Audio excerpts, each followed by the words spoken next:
Bwana kokote pale ulipo, karibu mwanamichezo. Hii ni Makweme Sports. Kuna taarifa mbalimbali na dondoo za kimichezo, lakini pia bila kusahau tetesi za usajili zile ambazo zinagonga vichwa vya wengi hapa ndani Tanzania, lakini pia vile hata nje ya mipaka ya Tanzania. Utaratibu wetu ni ule na haujabadilika, lakini leo tunaenda kumtazama Eli Sasi, mwamuzi anayetajwa kuivuruga vibaya mno mechi ya Simba dhidi ya Singida Black Stars. Bwana, jana kulikuwa kuna mchezo wa kiporo wa ligi kuu ya kandanda nchini Tanzania, mnyama Simba akiwa katika uwanja wa nyumbani wa KMC Complex akiwa anamkaribisha Singida Black Stars. Bwana, kumekuwa na mitazamo ya watu wengi sana.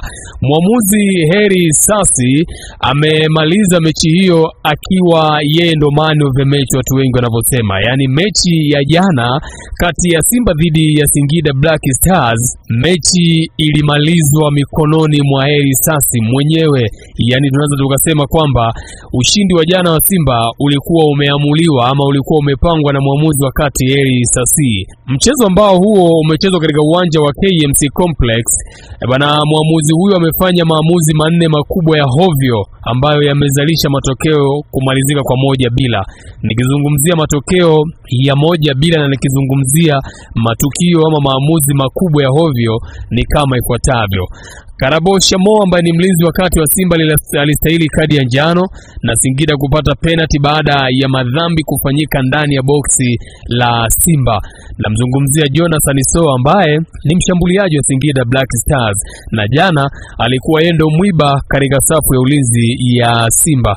Kwa hiyo jana miongoni mwa matukio makubwa manne ambayo yalikuwa ni ya hovyo na ya kiaina, yalikuwa ni ya hovyo na ya ajabu, ni pamoja na tukio la Karabo Shamo ambaye alimaliza mechi ya jana bila kupata kadi yoyote ya njano, lakini alikuwa anastahili kadi ya njano, lakini pia Singida kupata penalti. Lakini pia tukio jingine la hovyo ambalo lilifanywa na mwamuzi Eli Sasi ni Kelvin Nashon alistahili kadi ya pili ya njano na kupewa kadi nyekundu kabla ya kipindi cha kwanza kumalizika, na hii ni baada ya kucheza madhambi kadha wa kadha. Alimchezea Mohamed Hussein Shabalala Zimbo Junior, Eli Sasi akamuona na akamuonya kwa kadi ya manjano.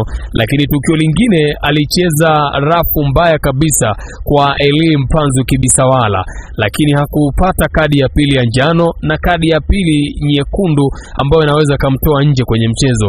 Tukio lingine na la ajabu na la kijinga ambalo lilifanya mwamuzi jana ni Singida walistahili penalti nyingine baada ya Shea Maloni Pondo kumvuta Jonathan Soa tena kwa mara nyingine katika miguu 18.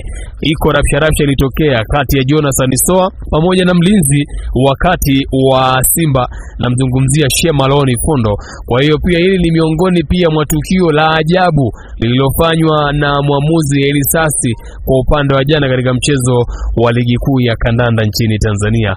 Singida pia walistahili penalti ya 3 katika mchezo wa jana, na hii ni baada tena ya Elvis Rupia kuchezewa madhambi na Abdurazak Hamza kwenye miguu 18.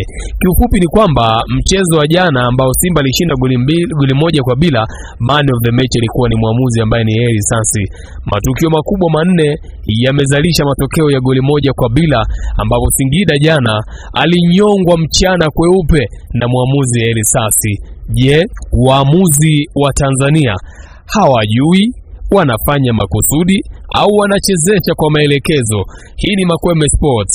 Weka comment yako kistaarabu hapo, utueleze ni kwa namna gani na unamzungumziaje mwamuzi wa jana Eli Sasi. Hii ni Makweme Sports. Tumejaribu kuchambua na kukuletea matukio manne makubwa ya ajabu na maamuzi ambayo aliyafanya jana mwamuzi Eli Sasi katika mchezo wa ligi kuu ya NBC Tanzania Bara. Usisahau kusubscribe na kugonga alama kengele. Hapa ndo sehemu pekee unapoweza kuzipata taarifa mbalimbali za kimichezo. Hii ni Makweme Sports. Weka comment yako kistaarabu, utueleze performance ya waamuzi wetu wa Tanzania unaionaje?